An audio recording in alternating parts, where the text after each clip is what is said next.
Olá, pessoal, muito bem-vindos a mais uma live.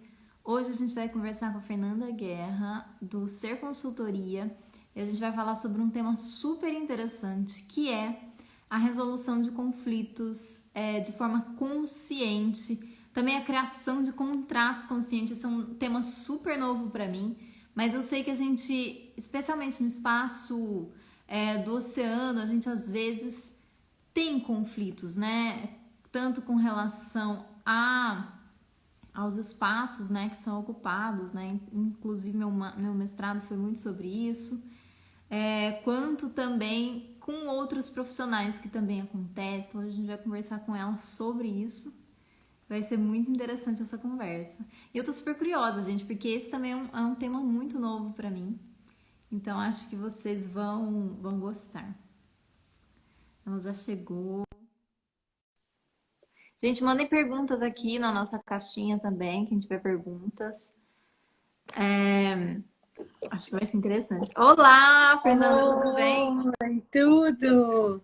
Muito bem-vinda. Obrigada. Super feliz com o convite, prazer. Fernanda, você consegue me escutar bem? Estou te escutando bem. Vocês Tudo estão? bem. Eu tô com uma questão, eu tô com uma obra. Olha aí o conflito já instaurado. Eu tô com uma obra embaixo de mim, então, enfim, a gente vai acabar lidando com um pouquinho desse barulho. Por mais que eu esteja trancadinha aqui, fechada, tem um barulho constante, sou eu. Não tem problema. Fernanda, se apresente para o pessoal, conta o que é o seu trabalho, o que daqui a pouco vamos entrar no que é realmente resolução de conflitos de forma consciente, mas conta pra gente como é que, porque você é advogada, né? Como é que você entrou Sim. nesse tema de trabalho? Vamos lá, né? Eu sou advogada há 20 anos de formação, né? Minha primeira formação.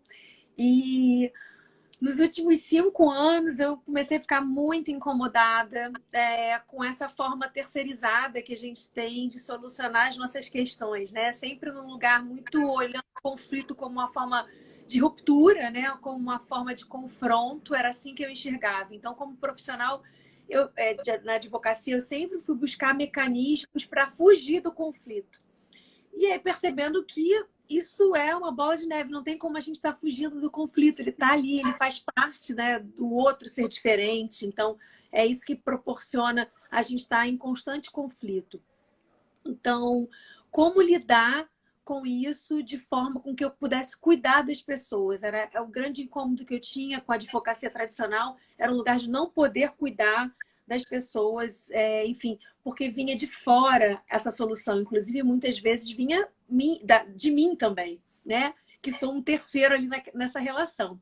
Então, eu comecei a buscar ferramentas e abordagens para poder lidar com o conflito de forma que não fosse algo terceirizado, algo que tivesse que ir ao judiciário para recorrer. E aqui nada, nenhuma crítica ou nada contra o judiciário, mas entendendo que a gente pode ter outras possibilidades de solução de conflito que não passem por um terceiro, né? Então foi essa minha busca. Então eu fui fazer mediação, práticas colaborativas, algumas especializações, enfim, alguns processos educacionais também que contemplavam a gente ser agente transformador e não um lugar passivo, né, de receber conhecimento. E aí, a partir daí, nasceu a Ser Consultoria. Alguém está falando aqui, justamente, esse lugar de multiportas, né? O judiciário é apenas uma das portas e quais são as outras? Então, eu acredito muito que quem está vivendo conflito é que é capaz de abrir essa porta e dizer qual é a porta. Eu posso oferecer algumas hoje, através da minha consultoria, da SER, onde a gente trabalha com essa perspectiva que vem do cliente. Então, a partir daquilo que é bom para o cliente, a gente vai buscando mecanismos e alternativas para a solução daquele conflito que ele está trazendo. E aí eu tenho algumas possibilidades que às vezes, muitas vezes, né, vão de encontro com o do cliente, outras não. Mas sempre pensando num processo extrajudicial, onde o próprio cliente, com o outro, né, ou com aquela relação, com aquela situação, ele possa lidar com aquilo de forma clara e, a partir daí, emergir uma solução construída pelo cliente. Eu vou só ali aparando arestas e fico muito mais como uma cuidadora de relações do que efetivamente como uma advogada que está ali de forma belicosa e impondo, ou dizendo faça assim, faça assado.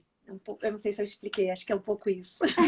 Eu achei super legal, porque e até inclusive antes, quando eu tava desenhando assim a pauta da nossa conversa, me veio na cabeça, esse tema é tão novo e é muito daquela mudança de pensamento que a gente tem de sair daquela mentalidade de competição e entender colaboração também, né? Como é que as coisas muitas vezes podem ser resolvidas, não a partir de um confronto, mas a partir de um acordo, né?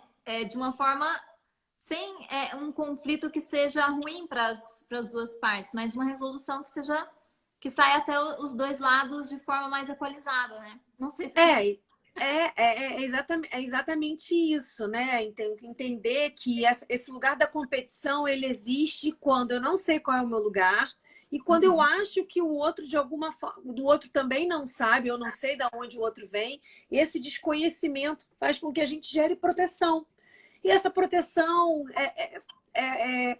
enfim, é fogo para esse lugar de competição. A partir do momento que eu me conheço, conheço o outro, ora, a gente é único, é singular. Então, eu posso estar com você, ser colega de classe, fazer mediação, gestão de conflito. Eu não posso competir com você. Você é única, sabe? Tem uma história única. E a partir daí, dessa tua história, dessa tua perspectiva, é que você vai trazer abordagens, soluções e relações com o seu cliente, com os problemas dele. E isso jamais vai estar competindo comigo, com quem eu sou. Então, quando você compreende, muito pelo contrário, que isso pode ser uma soma e não uma competição, porque cada um tem nessa autenticidade o seu próprio lugar, isso é muito expansivo.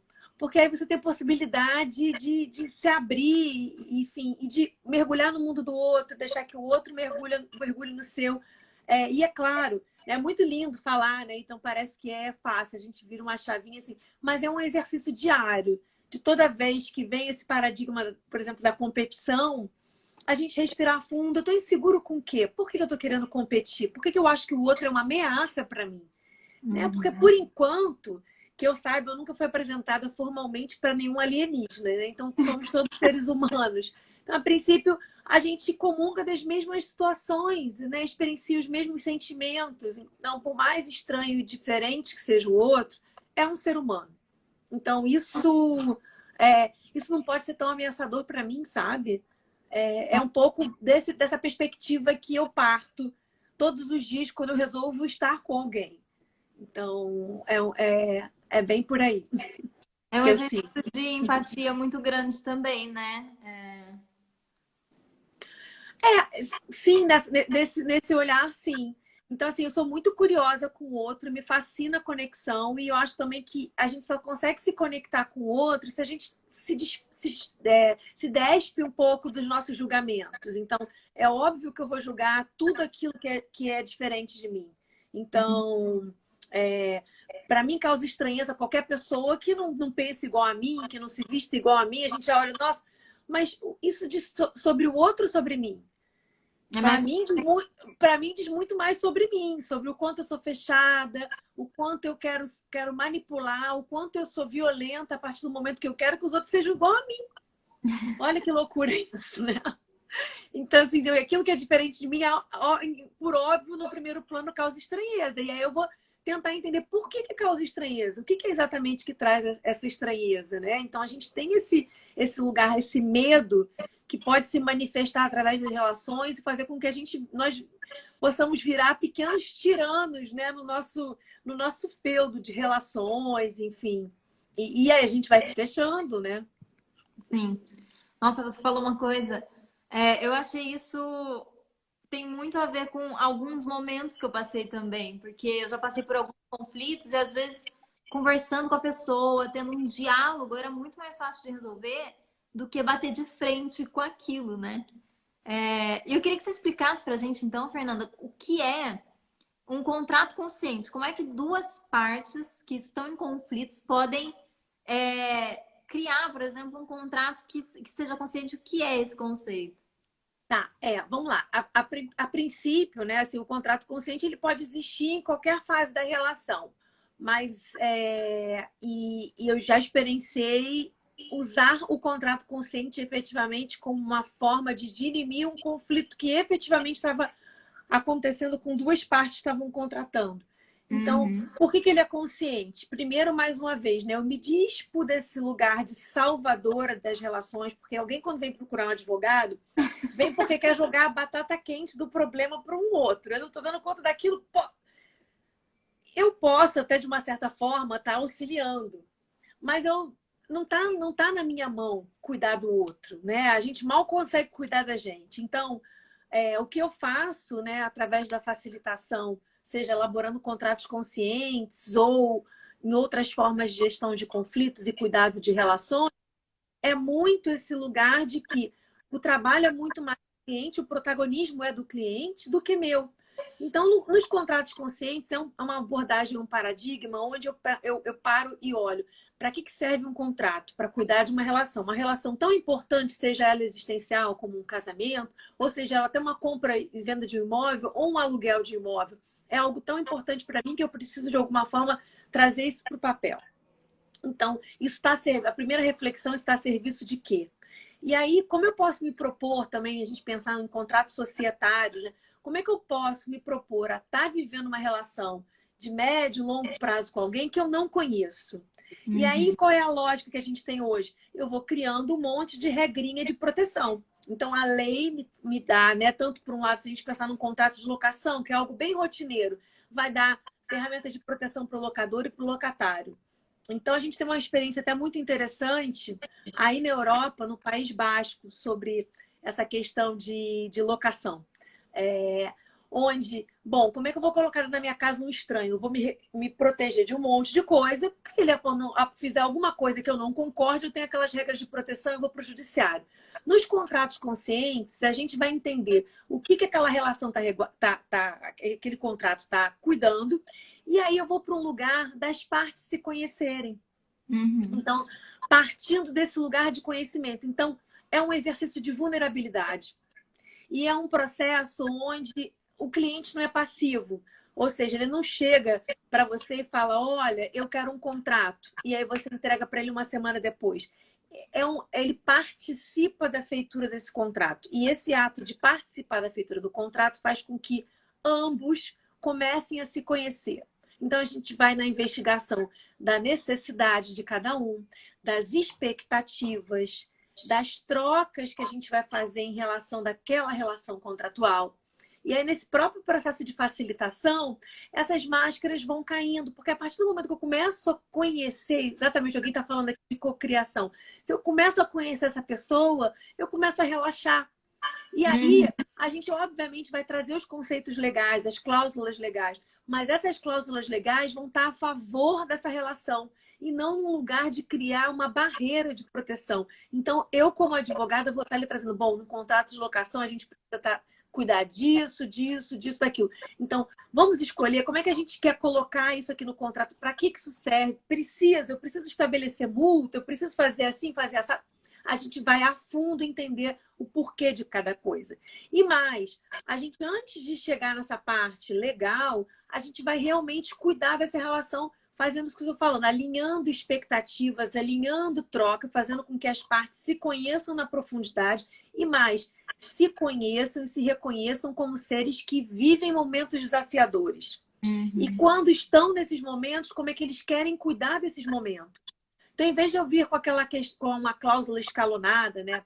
É muito padrão hoje em dia nos negócios, nos contratos. Então, olha, se a gente tiver uma questão e não conseguimos resolver, a gente vai partir para mediação, depois para arbitragem, e aí vamos para o judiciário. Nos contratos conscientes, a gente cocria com as partes cláusulas que a gente chama de cláusula de harmonia. Nessa Uhum. cláusula de harmonia, a gente pode estabelecer qualquer forma de solução de conflito e de conversa que faça sentido para as partes. Eu já fiz uma cláusula de harmonia onde os sócios entenderam que, se num determinado momento as coisas estiverem tão difíceis de diálogo, eles vão promover um baile de salsa e vão dançar, porque para eles é um valor, eles comungam de um gosto por dançar salsa. Então, para ver se aquilo ali desarma eles desse lugar de Aliviação. competição. Então, quer dizer, é algo que, para mim, não serviria de forma nenhuma. Talvez criasse mais estresse se alguém, se eu tô com um problema com alguém, alguém me chama para uma salsa. Eu fosse ficar mais estressada ainda, mas para eles faz sentido. Então, é um pouco sobre isso, sabe? Então, dentro do universo dessa relação, o que faz sentido? Como de outro, já foi cozinhar junto. Então, estamos estressados. O lugar do cozinhar, esse cozinhar em conjunto para a gente, para esse grupo aqui que está se relacionando, faz muito sentido. Foi isso que nos conectou lá atrás. Então, vamos estabelecer a cozinha como uma forma de dirimir as nossas competições, as nossas rusgas, para aí depois a gente partir para um lugar de conversa e a gente estabelece as regras dessas conversas, como é que eles querem, que perguntas implicativas, né, autoimplicativas podem tirar eles desse lugar que a gente fica tão desafiador quando a gente está aborrecido com alguém ou com alguma questão.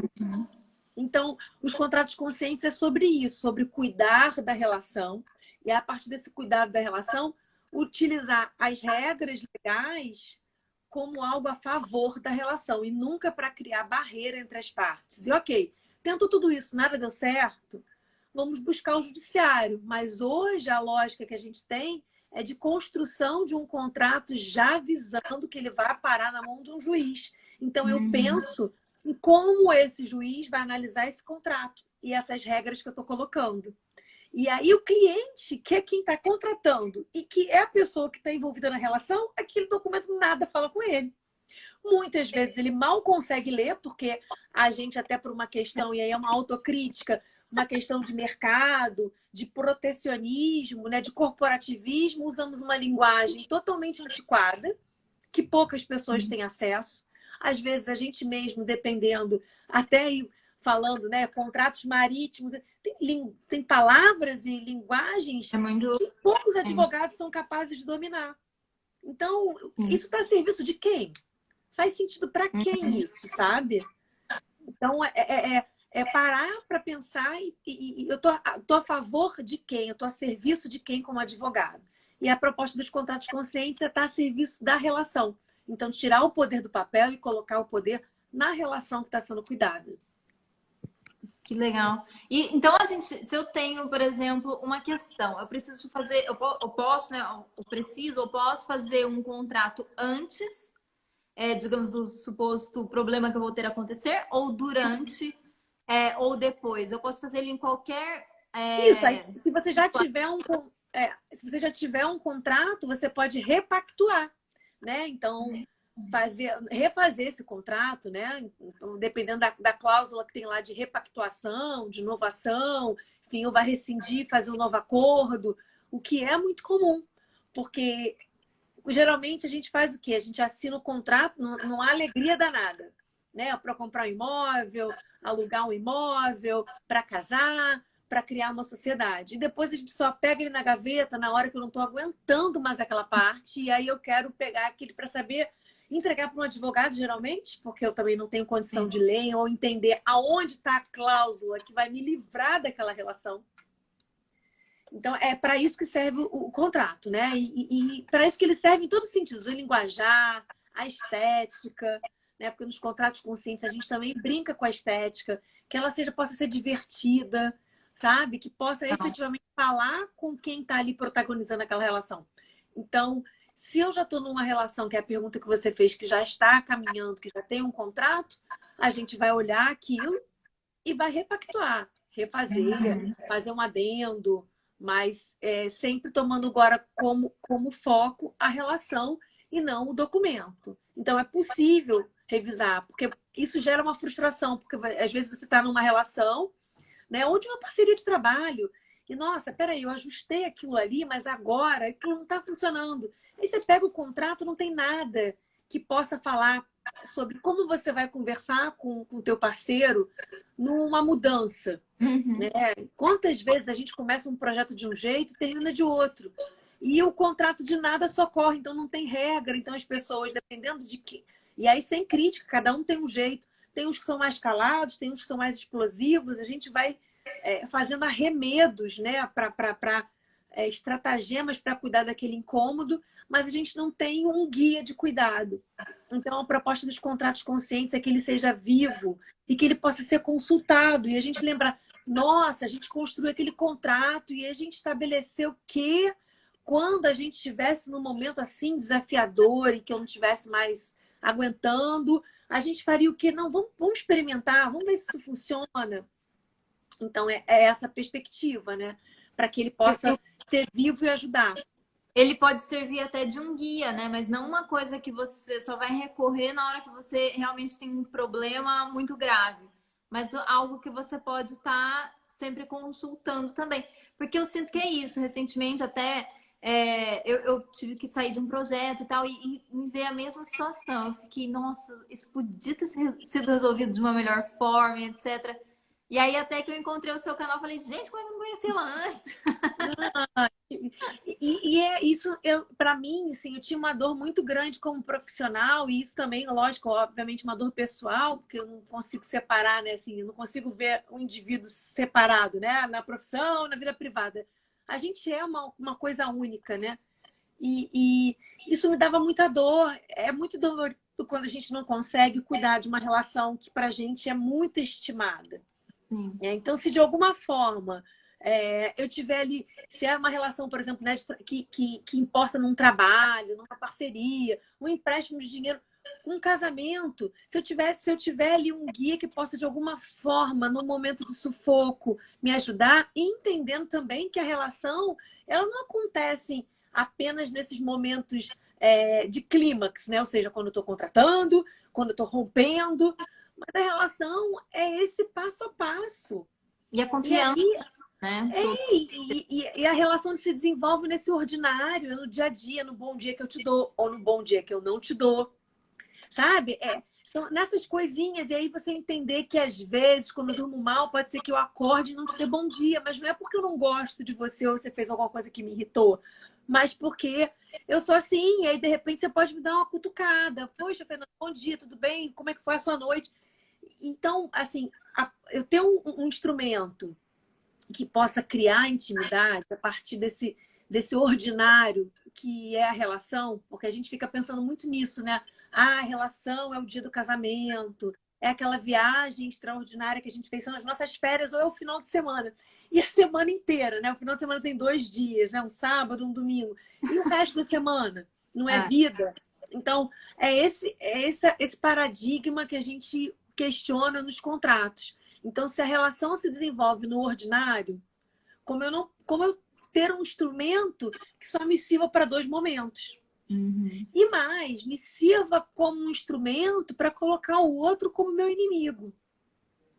Né? Então, colocar a gente em campos opostos, quando, na verdade, quando a gente está contratando, a gente tem um objeto em comum. Uhum. E isso só pode ter sucesso se eu estou cuidando dessa minha relação com você o tempo inteiro, porque é exatamente isso, sabe? A relação acontece na DR. Então, escolher não ter a DR é uma forma de se relacionar, é uma forma de fugir. Assim como também a forma com que eu tenho essa DR pode ser uma forma extremamente violenta de confronto e agressiva. Então, pensando que a relação é a própria DR, como eu quero ter essa DR diária com o meu sócio, com o meu inquilino, com o meu marido, enfim, com quem eu pedi um empréstimo, enfim, e os contratos conscientes vêm com esse olhar, né? Com essa provocação, né? O que eu estou cuidando aqui? E até quando eu vou pensar, eu não sei como é que é aí em Portugal. Eu nunca ouvi falar desse tema aqui, então para mim isso é muito novo mesmo. E eu tô Não, adorando.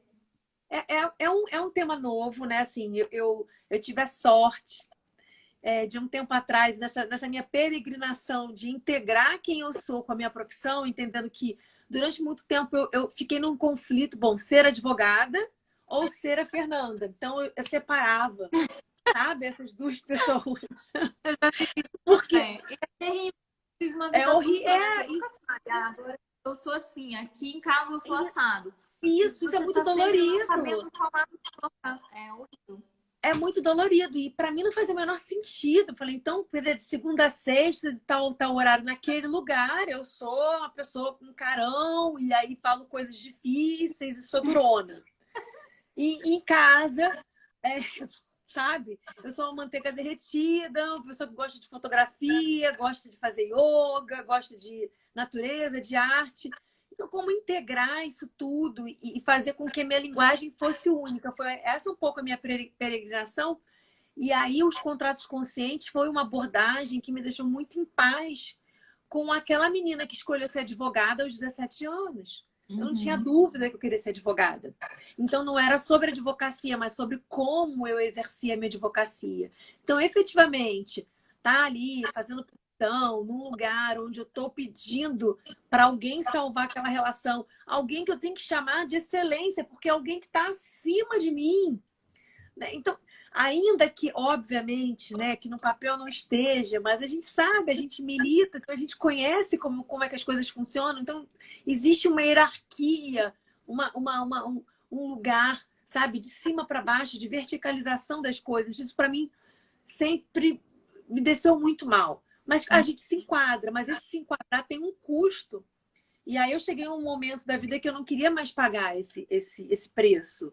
Então, os contratos conscientes me trazem a possibilidade de sim estar utilizando a ferramenta da advocacia, a bagagem da advocacia, para estar orientando as pessoas, servindo como consultora daquela relação e trazendo dados de realidade. Olha, aqui a gente tem que colocar isso, aqui a legislação exige da gente assim. Então, vamos fazer usando essa expertise como advogada, mas também num lugar de estar olhando para a dor daquele meu cliente. Por que ele está procurando advogado? O que ele quer com isso? O que ele quer cuidar? Quais são os medos dele? E colocar esses medos na mesa. Porque muitas vezes o medo de uma das partes é o da outra também.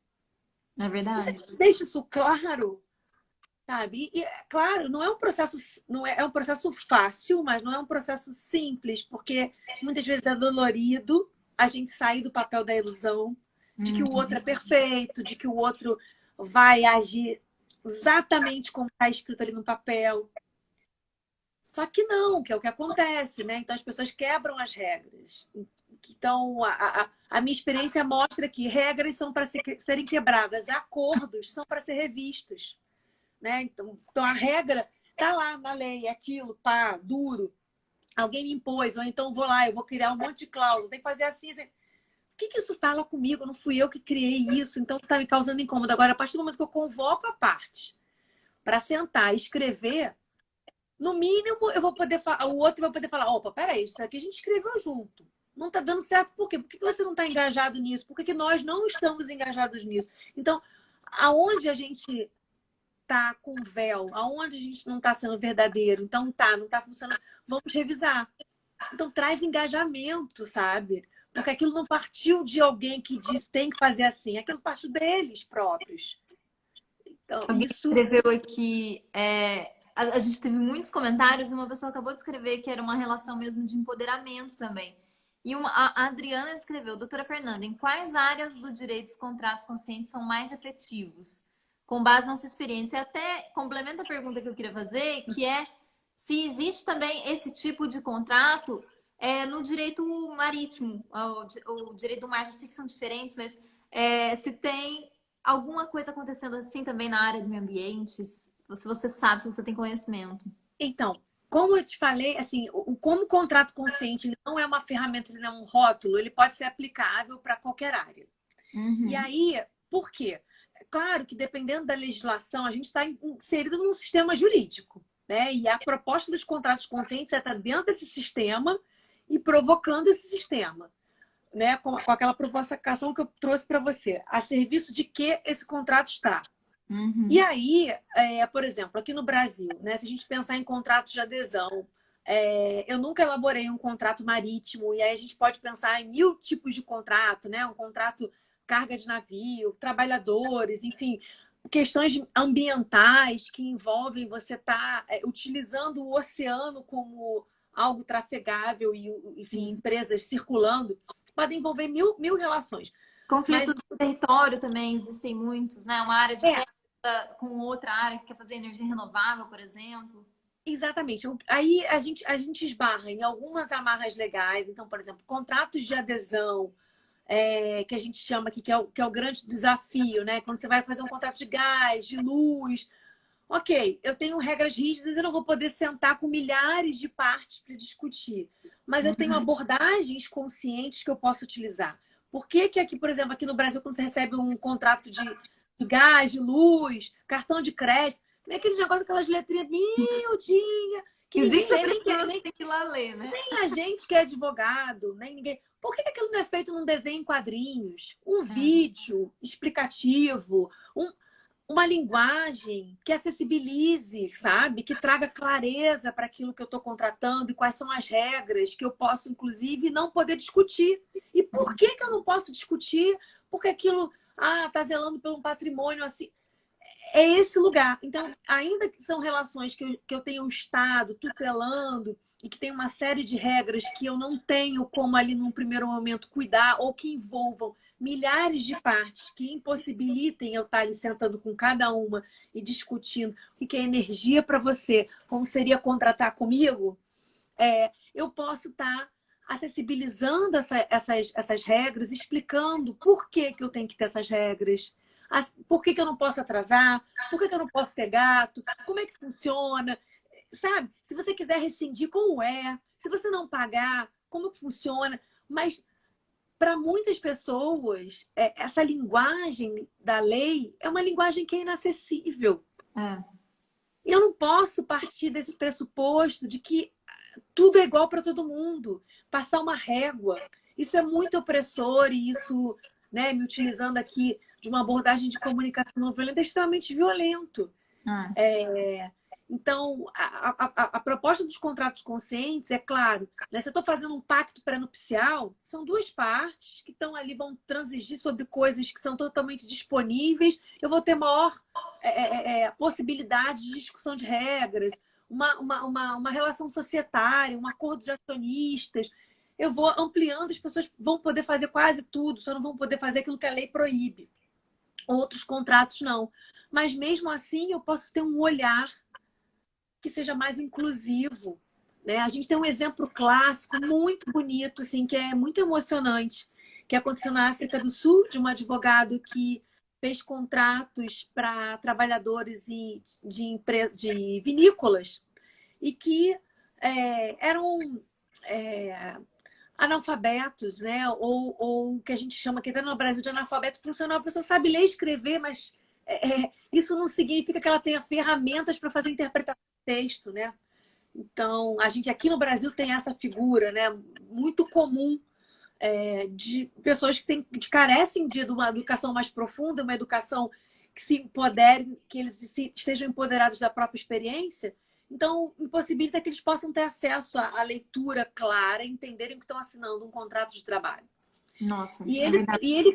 e ele fez um contrato de trabalho em histórias em quadrinho, Ai, que onde você não lindo. tem uma palavra escrita, mas todas as tarefas, trocas, expectativas estão numa história em quadrinho, numa revista. Então, quer dizer, olha que primor de trabalho, sabe?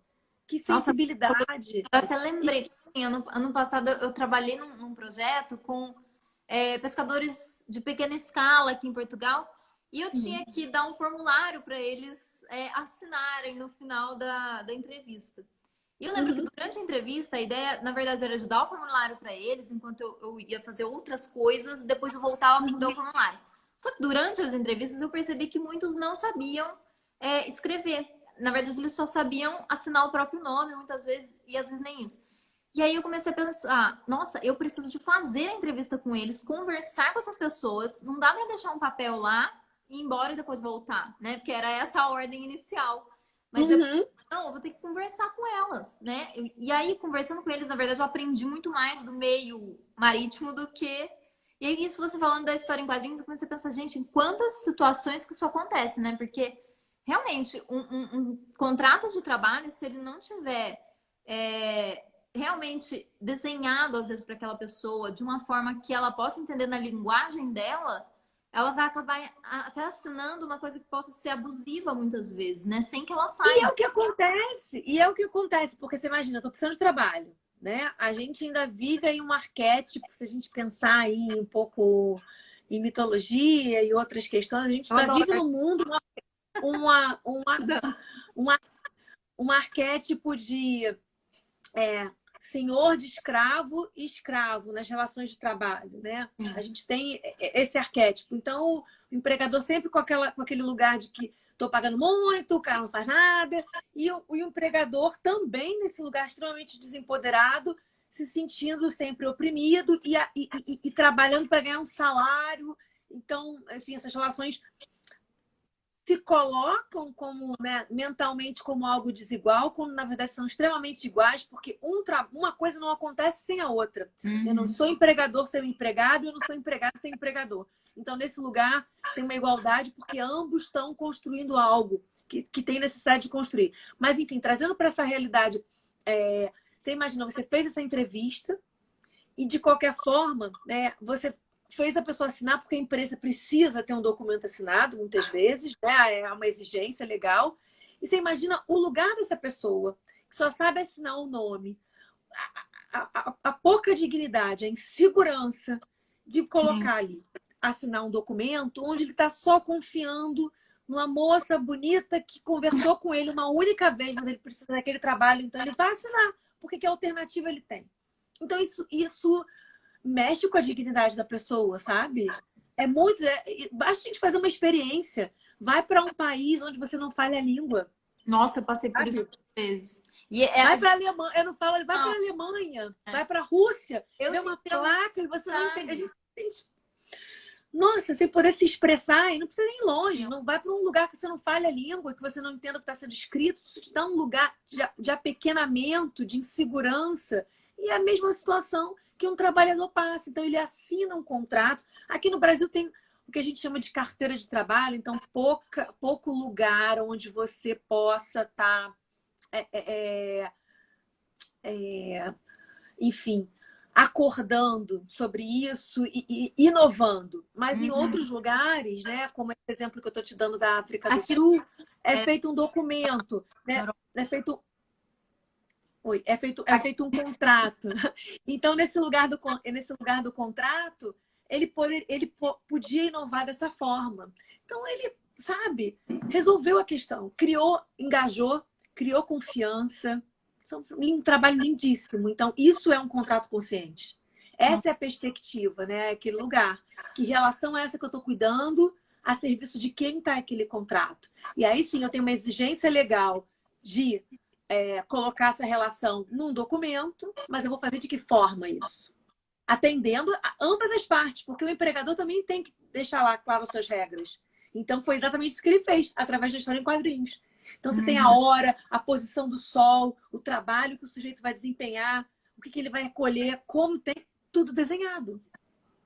Sim, isso é muito importante. Eu tô lembrando aqui também, eu já participei aqui, né, em Portugal, em vários outros países que eu morei, por exemplo, do engajamento de partes interessadas de alguma área ali marítima que, por exemplo, está com conflito, então com algum uso em cima da de uma área marinha protegida, né? E aquilo está gerando algum conflito para a pesca ou para os alimentos que as pessoas consomem. Se a gente pudesse resolver esses assuntos de uma forma mais consciente, por exemplo, fazendo com que as pessoas participassem, discutissem, entendessem, de uma forma mais democrática também, porque muitas vezes o que acontece no ambiente marinho, né, como tem muitos usos e muitas pessoas ali, muitas empresas às vezes trabalhando, é que o que tem mais dinheiro acaba ganhando algum processo, né?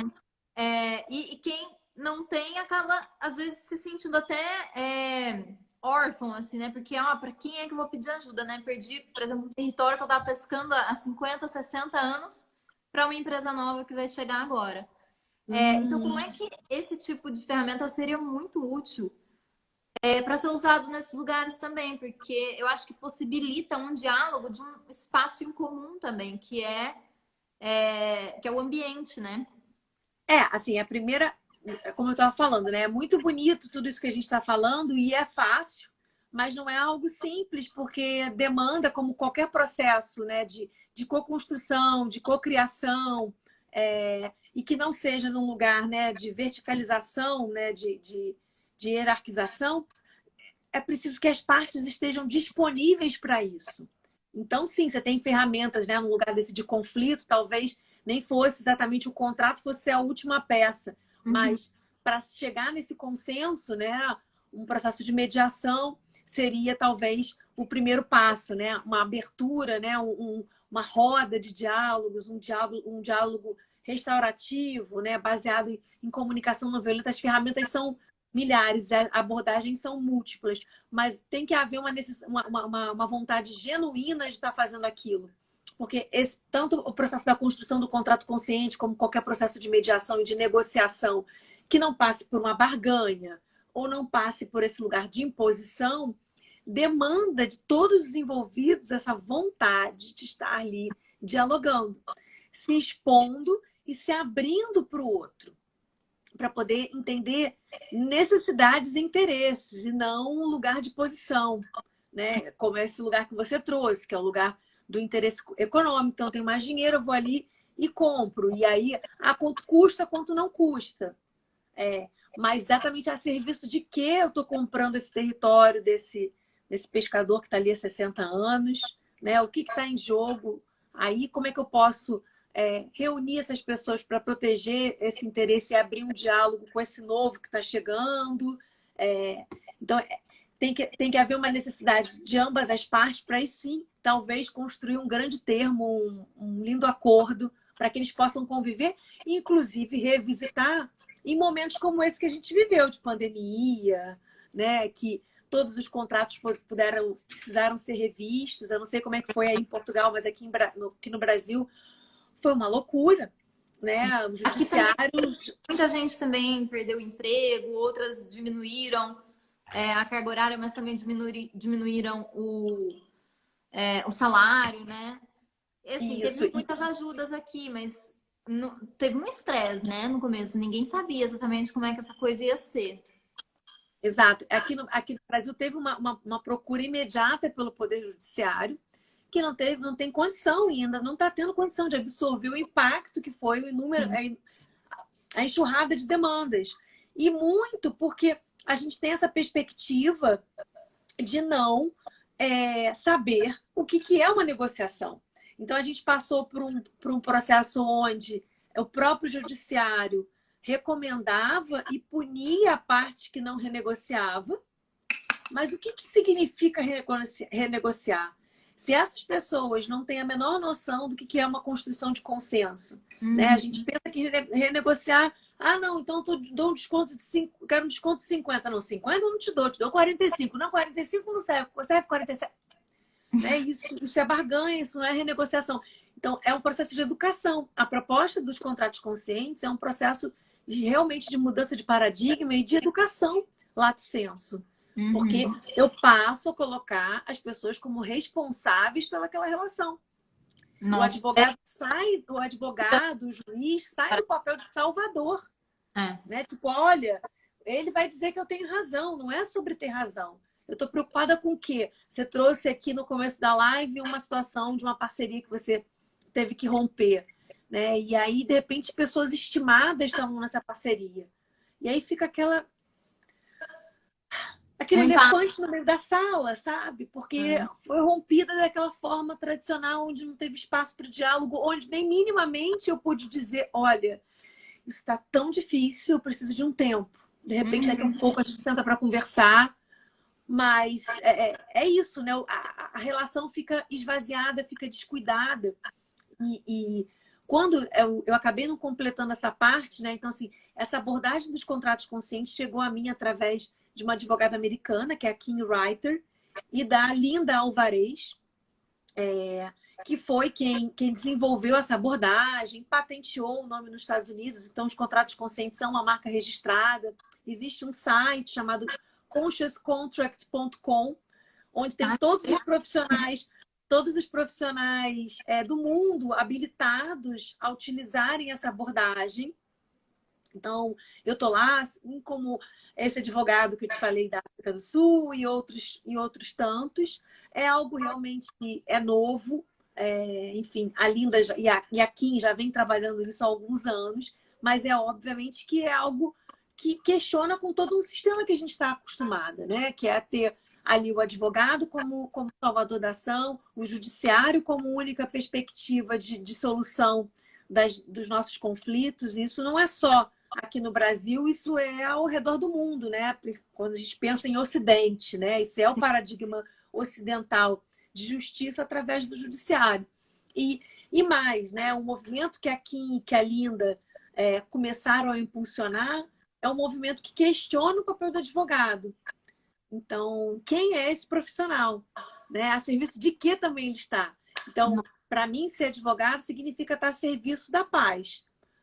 E como é que eu quero estar a serviço da paz? Para mim, só existe paz com harmonia social. Como é que eu tenho harmonia social? Para mim, cuidando das relações. E como é que eu cuido disso? Reconhecendo que o outro é diferente de mim. Reconhecendo que essa diferença vai me causar estranheza. E que, sabe, a partir daí a gente tem que começar a ficar igual casca de cebola. Poder se despindo das nossas crenças limitantes sobre o outro, sobre nós mesmos, e podermos estar ali surfando nessa relação, né? Vivendo aquilo que a gente estava falando lá no começo, esse ordinário, esse dia a dia. E aí construindo confiança, trazendo... E essa confiança que dá sustentabilidade, né? Se a gente for pensar em relações de longo prazo. Sim. Você falou de comunicação não violenta. Eu acho que muitas pessoas... Eu, assim, recentemente, teve até uma pessoa que veio me perguntar o que é isso? Porque eu nunca ouvi falar. Eu falei, nossa, mesmo assim, já é um tema que eu estudo há bastante tempo. Mas explica para o pessoal o que é a comunicação não violenta, como é que ela pode ajudar também em tantas as áreas, né, que a gente atua, mas especialmente no profissional. Acho que é muito importante, porque a gente tem muito dessa coisa até, talvez, cultural, de eu vou pro trabalho, mas eu tenho que ir com a cara feia. E aquela coisa, né, nem fala um bom dia pro colega do lado.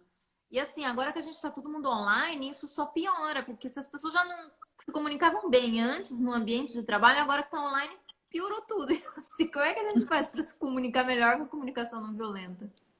A comunicação não violenta é uma abordagem também trazida pelo americano, pelo Marshall Rosenberg, né? Nos anos 60, ele é psicólogo de formação e a partir da própria experiência dele, como alguém que sofreu por ser diferente, né? O Marshall é judeu e cresceu nos Estados Unidos extremamente racista, né? Então, ele, como judeu, já na adolescência, se deparou com esse lugar das pessoas olhando para ele estranho dentro da escola e sofrendo bullying e apanhando, simplesmente pelo fato de ser judeu e ter que ser classificado como judeu e não como ser humano. E a partir daí, a partir dessa dor, ele desenvolveu uma pesquisa enorme que hoje está aí difundida no mundo como comunicação não violenta. Mas a comunicação não violenta não é uma ferramenta, mas é uma abordagem, é um modo de vida, é algo que você escolhe estar diariamente experienciando e justamente entendendo que comunicação não é expressão de opinião. Então a gente confunde muito, acha que está falando porque eu acho isso, porque eu acho aquilo. Isso é expressão de opinião, isso não é comunicação. A comunicação é algo que é um compartilhar de sentir. E esse compartilhar de sentir, ele só é possível se eu me abro para o outro, se eu me vulnerabilizo e começo a me comunicar a partir dos meus sentimentos e não em razão da minha opinião sobre você. Porque é isso, você é loura, provavelmente você gosta de cabelo louro. E aí eu posso achar que toda loura é burra. Então, sabe, que tinha uma piada. Isso é uma experiência minha, nada de sobre você. Então, qualificações, julgamentos só dizem respeito sobre a minha experiência e não sobre a sua. A comunicação não violenta pressupõe que eu vá me comunicar a partir daquilo que eu estou sentindo. Então, a gente compartilha esse sentir. Olha, você hoje de manhã não falou bom dia para mim.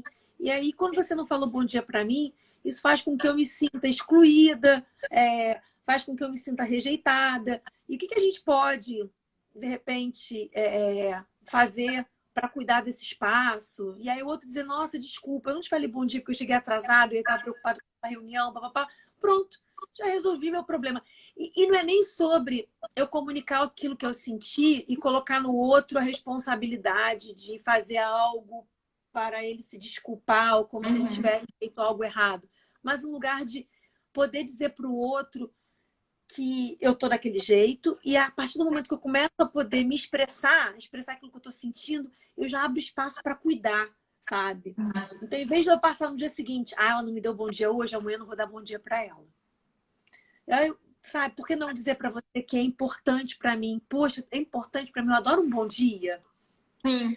Desculpa, eu falo bom dia, você não Para o outro responde. também. Porque o outro também vai entender, ok, quando eu tiver uma questão, eu também vou poder falar. Então, eu acho que você, a partir do momento que você comunica essa tua necessidade, você também abre espaço para o outro fazer. Mas se ninguém faz, você fica naquela coisa, né? Ah, não vou falar, não vou falar. E aí a coisa vai só se degradando, né? Eu vejo isso. E a gente vai criando historinha, né? Tem uma outra coisa também que é muito clássica, né? E eu acho que a comunicação não violenta ajuda muito nesse lugar que entender que comunicar, que conversar, é um compartilhar, é mais do que falar, é ouvir. E a gente poucas vezes está disponível para ouvir, a gente nessa nossa necessidade de ser autorreferente o tempo inteiro. Então a gente está sempre. Uma amiga vai te contar uma coisa e você fala, nossa, mas comigo aconteceu isso também. Aí pronto, já esquece o que a amiga veio te trazer e o papo vira sobre você.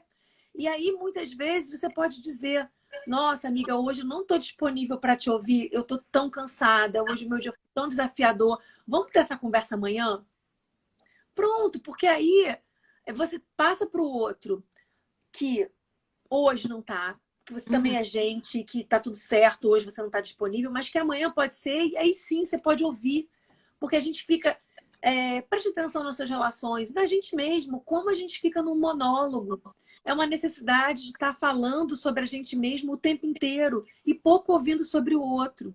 Então a gente pensa que está conversando, estão os dois num monólogo. Então, a comunicação não violenta vem para trazer essa perspectiva. Gente, vamos falar, inclusive, que hoje eu não posso falar, que hoje eu não posso ouvir, mas amanhã, quem sabe? Sabe? De dizer que o quanto isso está desafiador para mim. Porque eu sou gente, eu não tô, sabe? Não tô sempre bem, eu não tô sempre feliz. Eu tenho os meus momentos também de tristeza e ok.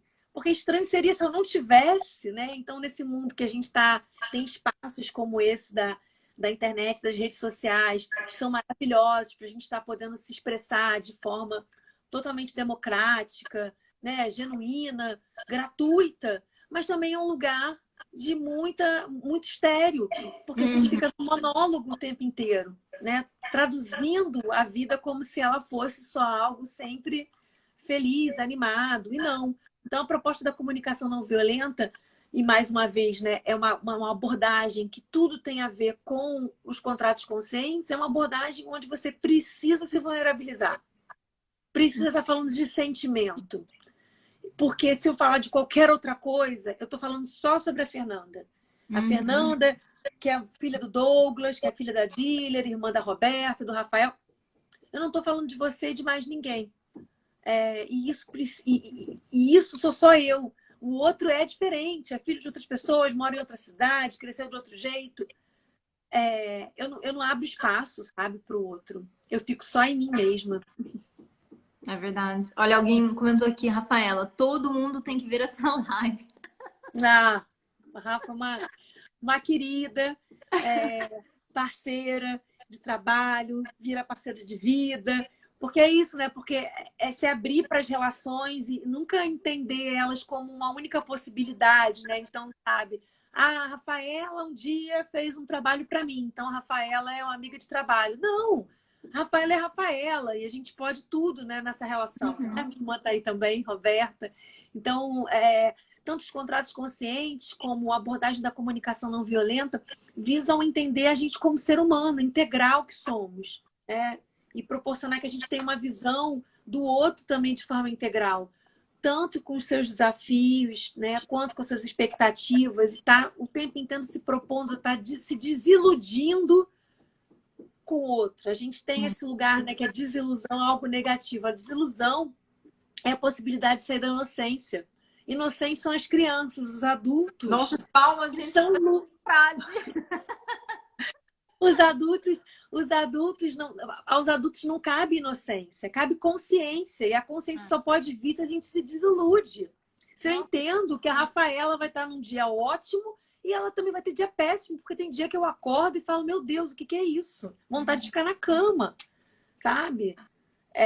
Então, achar que o outro está sempre à disposição de mim, que só vai estar mostrando o melhor, só meu filho que eu posso deixar ainda tá nesse lugar. Sim. Né? De resto, é isso, é se desiludir. Ser adulto é estar desiludido o tempo inteiro, entendendo que isso é tomada de consciência e não um lugar de tristeza, né? Mas é verdade, verdade. Pra gente também não cair num lugar infantil de viver a vida, de encarar o trabalho, etc. Eu acho que isso é muito importante que você falou. E pode até parecer dolorido para algumas pessoas, mas, gente, é a E o que realidade. não é? E o que não é? É isso, crescer é dolorido, crescer dói.